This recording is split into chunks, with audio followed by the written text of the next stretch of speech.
네, 여러분은 현재 글로벌 증시 투나잇과 함께하고 계십니다. 자, 이제 저희는 글로벌 시장에 대한 보다 깊이 있는 이야기 해볼 텐데요. 내일이 수익을 떠먹여줄 이슈, 내일의 이슈 시간입니다. 자, 오늘의 주제와 패널 만나보기에 앞서서 조금 전 우리 시각으로 10시 45분에 나온 미국 지표 먼저 체크해 보겠습니다. 오늘 미국의 3월 S&P 글로벌 서비스업과 제조업 PMI가 발표가 됐는데요. 우선 서비스업 PMI는 시장의 예상을 상회하는 수치가 나왔습니다. 시장에서는 50.8을 예상을 했는데 이를 크게 뛰어넘는 54.3이라는 지표가 나오면서 이 서비스업 업황에 대한 긍정적인 전망이 담겼다. 이렇게 볼 수 있을 것 같고요. 반면 제조업 PMI 확인해 보겠습니다. 좀 대조적으로 시장의 예상을 하회하는 밑도는 수치가 나왔습니다. 시장에서는 51.8을 예상을 했는데 우선 예비치 49.8, 이 50도 밑도는 지표가 나왔다라는 소식을 전해드리면서 현재 서비스업과 제조업 PMI가 좀 엇갈렸다라는 내용 저희가 전해드리겠습니다. 자, 이제 준비된 내용으로 이어가겠습니다. 우선 오늘의 주제는 KR 리서치 김대준 대표와 함께 살펴보겠습니다. 대표님 안녕하세요. 네, 안녕하십니까. 네, 오늘 주제 바로 확인해 볼게요. 오늘의 주제입니다. 나스닥 깊은 조정 후 횡보, 반등 목표 38.2%. 대표님, 이 38.2%는 지금 시점에서 이 약 40% 올라야 한다라는 걸까요? 최근 저점에서 네. 40% 정도 올라야 된다는 생각으로 미국 시장에서의 흐름을 판단하고 있는데요. 네. 지금 미국 시장에서의 상황은 고용과 물가가 중요한 게 아닙니다. 또 연준 위원들의 립 서비스가 중요한 것이 아닙니다. 지금은 자율적인 수급 상황에 의해서 주가가 움직이는 상황에서의 흐름으로 반등에 대한 목표치를 우리가 계상해야 되는 시점이고요. 네. 제가 38.2%라고 말씀드린 것이 여러분 잘 아시겠지만 우리가 피보나치 수열의 황금 분할 법칙이라는 내용이 있지 않습니까? 네. 인간이 가장 편안하게 구조물을 바라볼 때 가장 편안하게 느낄 수 있는 비율이라고 해요. 지금 보고 계시는 제가 노트북의 모니터 비율도 0.618 대 0.382, 대략 6대 4 정도의 비율이고요. 우리가 많이 쓰는 신용카드 구조도 6대 4 비율이고 모든 구조물에 편안한 느낌을 주는 구조물의 비율이 6대 4 정도가 된다라고 합니다. 그래서 주식시장에서도 일정 구간에 주가가 상승을 하고 조정받을 때, 꺾였을 때 이 조정의 저점을 우리가 판단할 때 대략 한 38.2%의 하락이 나오면 저점에 들어온다라고 우리가 많이 평가를 합니다. 네. 반대로 주가가 하락을 해서 반등 줄 때도 마찬가지로 38.2%의 반등을 주게 되면 단기 고점 라인에 들어왔다라고 보통 평가를 하는 게 우리가 기술적 분석으로 접근하는 내용에서의 판단 근거가 되는 기준입니다. 그렇다면 최근 미국 시장에서의 상황을 보게 되면 2만 포인트 수준에서 17,400포인트까지 주가가 조정을 받았죠. 네. 그리고 최근 내 저점을 찍고 반등 주고 있는 상황입니다. 그러면 우리가 17,400포인트를 기준으로 해서 대략 한 40%의 기준점으로의 반등 목표치를 잡아보게 되면 대략적으로 나스닥 지수 기준으로 해서 18,500포인트 지점에서의 구간이 한 38.42%, 그러니까 네. 대략 한 40% 정도의 반등 구간에서의 흐름이 나오는 지점에서의 상황이라고 볼 수 있습니다. 오늘 기준으로 해서 나스닥 지수가 18,100포인트이기 때문에 추가적으로 한 400포인트 정도의 추가 상승 여력이 있어 보이는 미국 시장에서의 현재 상황이라고 판단되기 때문에 반등, 지금은 어떤 지표에 의한 어떤 시장의 경제적 지표에 의한 주가 흐름에서의 내용이 아니고 수급에 의한 시장 모습에서의 반등 구간에서의 상황이다. 반등의 목표치는 38.2% 움직임이 진행되고 18,500포인트까지의 흐름이 나타날 가능성이 있다라고 생각을 하고 있습니다. 18,500까지의 가능성 이야기해 주셨습니다. 우선 오늘 저희가 함께 이야기 나누는 이 순간 오늘 나스닥 포함해서 3대 지수가 상승 흐름 보여주고 있고 그 안에서 탄력을 주도하는 종목들도 있기는 한데 네. 저희가 이 반등의 기세를 좀 판단하기 위해서 어느 쪽에 주목을 해야 될까요? 가장 많이 빠진 종목이 가장 많이 오르겠죠. 왜냐하면 네. 시장이 추세를 잡고 방향성이 만들어졌을 때는 그 기업이 가지고 있는 내재 가치를 통해서 주가의 흐름이 진행이 됩니다. 이때는 주도주를 우리가 판단할 수 있겠죠.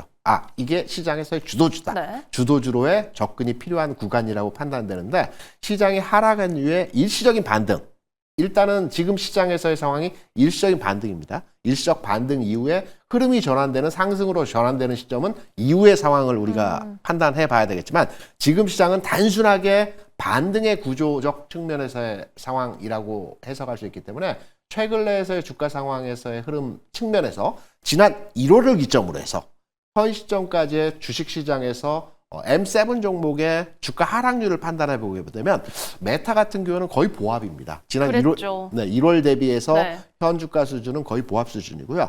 나머지 종목들은 대략 한 6에서 10% 정도가 하락을 했어요. 이 중에서 테슬라는 지난 1월 가격 대비해서 최근 주가 수준에서의 저점 구간이 대략 한 38% 정도 주가가 하락한 상황의 흐름이 나타났거든요. 그럼 제가 앞서 반등의 기준점을 잡을 때 38.2%의 반등을 보여준다라는 말씀을 드렸죠. 그렇다면 대부분의 종목들에 대해서 이제 반등 목표치를 정할 때 38.2% 지수와 동일하게 40% 정도의 반등을 준다는 가정으로의 접근을 해보게 되면 반등의 폭이 가장 큰 종목은 당연히 많이 빠진 테슬라의 반등 흐름이 나타날 수 있다라고 우리가 해석할 수 있겠죠. 테슬라의 가격적 흐름에서의 반등 목표치를 우리가 판단해 보게 되면 대략적으로 네. 330불 정도 수준까지의 가격이 대략적으로 저점 대비해서 한 40% 정도 반등 주는 구간에서의 상황이 나타날 수 있기 때문에 테슬라의 주가가 이 반등장에서의 흐름에서 상황에서는 가장 탄력적인 움직임에서의 모습을 보여줄 가능성이 있다. 이렇게 시장에 대한 전망치, 예측치를 판단해 볼 수 있는 내용이라고 볼 수 있습니다. 네, 일단 오늘도 테슬라가 뭐 8% 가까이 오름세 보여주면서 가장 탄력을 보여주고 있는데 우선 320에서 330달러 선까지 반등할 수 있는지 저희가 좀 주목하면서 지켜보겠습니다. 자, 이렇게 오늘의 뭐 반등 흐름이 계속 이어지면 좋겠지만 뭐 이번 주, 다음 주 계속해서 시장의 변수들이 좀 대기하고 있는 상황이잖아요. 굉장히 많죠. 네.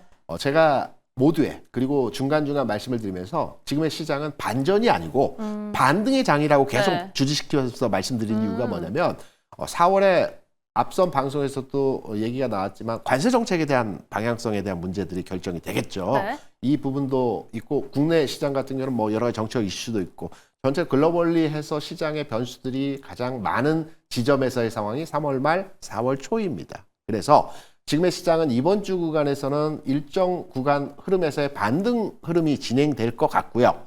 4월 초를 중심으로 해서 관세 정책에 대한 뭐 유연성 강화가 될 수도 있고 또는 강한 드라이브 정책으로 진행되는 상황에서의 변수가 나타날 수도 있습니다. 이 변수에 의해서 시장이 상승으로 전환되느냐 아니면 추가 조정을 받을 수 있느냐라고 해석되는 지점에서의 시점이기 때문에 4월 초를 기점으로 해서 시장의 흐름은 변화할 수 있을 것이다. 이번 주는 반등 흐름이 진행되는 상황에서의 모습이 나타날 거고요. 4월 초를 기점으로 해서 상승으로 전환할지 재조정에 들어가는 반락 현상이 나타날지를 4월 초를 기점으로 해서 우리가 해석해 볼 수 있다라고 판단하고 있습니다. 결론적으로 말씀드려서 미국 시장에 대한 투자 관점으로 현재 진행되고 있는 투자자라고 한다면 제가 앞서 40% 수준에서의 반등 목표치를 가지고 판단해 보게 될 때 이번 주 시장은 반등에 대한 흐름을 즐기시는 구간이라고 보고 있고요. 주 후반 정도에서는 반등의 목표치가 나왔을 때는 일부 현금화를 통해서 다음 장을 준비하는 전략적 대응도 필요한 구간이라고 생각을 하고 있습니다. 네, 이렇게 우선 이번 주와 그리고 다음 주부터 좀 시장의 방향성이 한번 정해질 텐데 우선 이번 주는 반등에 주목하자라는 이야기 해주셨습니다. 대표님 여기에 잠시 오늘 우리 시장 동향도 한번 체크를 해볼게요. 네네. 오늘 오전 중에 환율이 정말 좀 튀었습니다. 원달러 그렇죠. 환율 튀었고 지금 1,470원 부근에서 움직임을 오늘은 어쨌든 보여줬는데 다시 한번 이에 대해서 좀 걱정을 해야 되는 시기가 오는 건지 이 부분 좀 우려가 되거든요. 굉장히 중요한 포인트인데요. 오늘 시장에서 환율이 움직였던 건 정책 이슈에 의해서 그랬죠. 움직임이 진행되었다라고 판단이 되고 있는데 달러 인덱스 기준으로 해서 상황을 판단해 보게 되면 최근에 103 저점을 찍고 네. 오늘 장 같은 경우는 104 부근까지 올라와 있습니다. 과거로의 미국 시장과 우리 시장의 디커플링화 현상들이 많이 있었어요. 최근에는 국내 증시가 강한 현상을 보여주는 반면에 미국 시장이 약세 현상으로 진행이 되는 반 디커플링 현상이 강화되는 현상 흐름의 모습이었죠. 과거에 이런 미국과 우리의 그 시장 상황에서의 디커플링화 현상에서 달러 인덱스 기준으로의 상승 흐름이 나타나면서 미국 시장이 반등 줄 때는 우리 시장은 좀 정체되는 현상에서의 흐름들을 많이 보여줬습니다. 디커플링이죠. 네. 그야말로 미국과 우리 시장이 디커플링 되면서 미국 시장은 반등을 주는데 우리 시장은 좀 정체되는 흐름들이 이번 주 구간에서는 나타날 가능성이 있다라고 판단이 됩니다. 이유는 환율의 변화에 의한 상황이라고 판단되기 때문에 오늘 지금 현재 그 달러 인덱스 기준 104 수준에서의 움직임이 진행된다면 네. 내일 장에서도 국내 원달러 환율에서의 상황은 일부 상승하는 흐름이 진행이 되겠죠. 정치적 이슈의 플러스 알파로의 네. 흐름이 진행될 수가 있기 때문에 국내 시장은 지난주까지 해서 흐름이 상승 진행되는 과정에서의 모습이었다라고 한다면 이번 주 시장에서는 단기 조정에 대한 염두를 두고 접근해야 될 시장의 국내 장에 대한 전략적 투자 대응이다라고 생각을 합니다. 네, 국내 증시, 미증시와 다르게 이제 단기 조정에 좀 염두를 둬야 한다라는 말씀해 주셨습니다. 자, 그러면 저희가 섹터별로도 좀 희비가 교차할 텐데 네. 이에 대해서 짚어주시죠. 오늘 장에 순환매가 진행되는 상황에서의 흐름들을 많이 보셨죠. 국내에서 거래소 시장은 자동차 업종이 굉장히 강했어요. 그렇죠. 그리고 소형주 땅과 코스닥 시장에서의 흐름을 보게 되면 엔터나 게임이나 컨텐츠 관련 종목들이 강세 현상을 보여주는 상황에서의 모습이었습니다. 네. 성장 섹터와 가치 섹터의 종목 내에 간해서 순환매가 진행되는 흐름에서의 모습을 보여줬다고 판단되고 있고요. 먼저 성장 섹터에서의 순환매 과정에서 엔터주, 컨텐츠주, 게임주에 대해서 한번 짧게 설명을 드려보겠습니다. 제일 강한 종목이라고 한다면 YG엔터의 흐름이 최근 내에서 가장 강한 흐름에서의 모습이죠. 그러면 엔터주에 대해서 현 시점에서 전략적 방법으로 추가 매수 내지는 쫓아가는 흐름에서의 대응이 필요할까라고 판단해 보게 되면 엔터주의 동반 흐름에서의 상승이 나타나는 현재의 모습은 아닙니다. YG는 강한 반면에 JYP는 최근 상황하에서 주가 조정을 받고 있어요. 네. 이게 왜 이러한 현상에서의 모습이 나타나냐면 아직까지는 전반의 흐름에 있어서 엔터 게임 전반의 흐름들이 동반 강세 현상에서의 모습이 나타나지 않기 때문에 일부 종목 간의 순환 흐름에 의한 상승 흐름이다. 그래서 저는 개인적으로 성장 섹터 내에서 엔터주가 오늘 굉장히 강했지만 엔터주를 현 시점에서 따라가는 전략적 대응보다는 좀 지켜보시는 보유하고 계신 분들은 강한 YG 같은 건 좀 더 보유적 측면에서의 확인 과정이 필요하겠지만 엔터주는 오늘장 상승 그리고 내일장 흐름까지의 상승 흐름이 진행된다 할 때 쫓아가는 전략으로 대응이 아니라고 판단이 되고 있고요. 네. 두 번째, 거래소 기준에서 오늘 자동차 업종의 흐름이 굉장히 강했습니다. 여러 측면에서 해석이 가능하겠지만 가치 섹터에서의 순환매라고 저는 개인적으로 생각을 하고 있습니다. 가치 섹터라고 한다면 뭐 철강, 조선, 건설, 유통, 자동차 이 업종이 이제 순환하면서 움직이는 형태의 모습들을 보여주죠. 이 순환하는 움직임에서의 과정에서 자동차 섹터의 흐름이 오늘장 강한 흐름에서의 모습을 보여줬는데 여기에서 한 발 더 들어가서 자동차 섹터 내에서 그러면은 현 흐름에서의 움직임을 좀 더 이어갈 수 있을지에 대한 평가를 해보게 되면 자동차 섹터는 좀 더 움직임의 가능성이 있다라고 판단되고 있습니다. 다만 네. 우리가 완성차를 살 거냐 부품주를 살 거냐라고 판단했을 때에는 저는 완성차 대비해서 부품주 영역에서의 종목이 좀 더 긍정적으로 판단되고 있습니다. 부품주에서 좀 더 세분화시키면 우리가 최근까지 해서 부품주 내에서는 화신이나 SL이나 뭐 서영유와 같은 종목들에 대해서 많은 움직임에 대한 평가를 하고 있죠. 네. 반면에 저는 전통적 우량주단에서의 부품주, 현대유아라든가 또 만도 같은 종목들 있죠. 과거에 굉장히 강했지만 최근 2, 3년 내에서 계속적으로 움직임이 정체되어 있던 이런 종목들. 이러한 종목들은 추가 상승 여력이 충분히 가지고 있는 형태에서의 모습이라고 판단되고 있습니다. 이유는 자동차 업종은 엔터 업종에 비해서 조금 더 긍정적이지만 역시 이 섹터 또한 순환매 상황 하에서의 움직임이 진행되는 과정이기 때문에 주력 종목인 완성차보다는 부품주로의 흐름에 포커싱 되어진 전략적 대응이 필요하다고 보고 있고요. 부품주 내에서도 전통적 우량주에 대한 관심이 필요한 흐름에서의 모습이라고 판단을 하고 있습니다. 네, 이렇게 엔터주 그리고 자동차 관련주에 대한 이야기 들어봤는데요. 우선 엔터주 쫓아가지는 말자, 개별 종목 간의 순환매 속에서 지켜보자라는 의견 주셨고 자동차 쪽에서는 전통적인 이 부품주, 현대위아 등을 저희가 주목해 보기로 했습니다. 자, 그 밖에 또 저희가 바이오주도 네. 제가 점검하지 않을 수 지난 시간에 딱 이 자리에서 네. 지난주는 바이오 흐름에 대한 모습을 우리가 지켜봐야 된다. 그쵸. 바이오주가 움직일 타이밍이다라고 네. 말씀을 드렸는데 돌발 악재가 변수가 나왔죠. 그러니까요.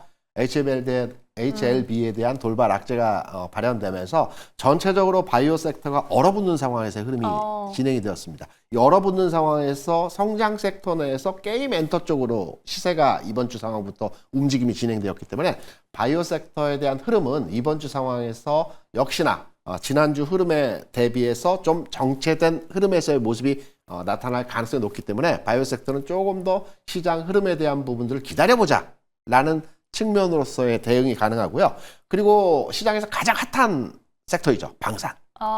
지난주에도 얘기를 했었죠, 저희가. 네, 방산 조선은 좀 관망해보자라는 측면에서의 말씀들을 지난주에도 말씀을 드렸는데 돌발 악재가 또 출연이 됐죠. 유상증자 관련해서 하나 에어로스페이스에 대한 유상증자가 시연이 되면서 방산주 내에서도 주가의 차별화 현상이 진행되고 있습니다. 현대로템 같은 경우는 비교적 강한 현상을 모습을 보여주고 있지만 하나 에어로스페이스는 하락 이후에 일시적인 반등의 흐름이 나타나고 있습니다. 저는 아직까지 방산의 흐름이 전체적으로 상승 기조로의 전환이 되었다라고 볼 수는 없습니다. 그리고 하나 에어로스페이스에 대한 악재가 출현된 상황에서의 흐름이기 때문에 방산 흐름에서의 종목들은 우리가 이번 주 상황에서는 추가적인 관심보다는 좀 지켜보는 관점으로의 접근이 이번 주에도 필요하겠다라는 측면으로서의 해석이 가능한 방산업종에 대한 평가를 개인적으로 생각을 하고 있습니다. 네, 참 잘 나가고 있을 때 이렇게 투심을 위축시킬 수 있는 악재가 그렇죠. 등장하는 건 좀 안타까운 것 같습니다. 저희가 제약바이오주 그리고 방산주에 대한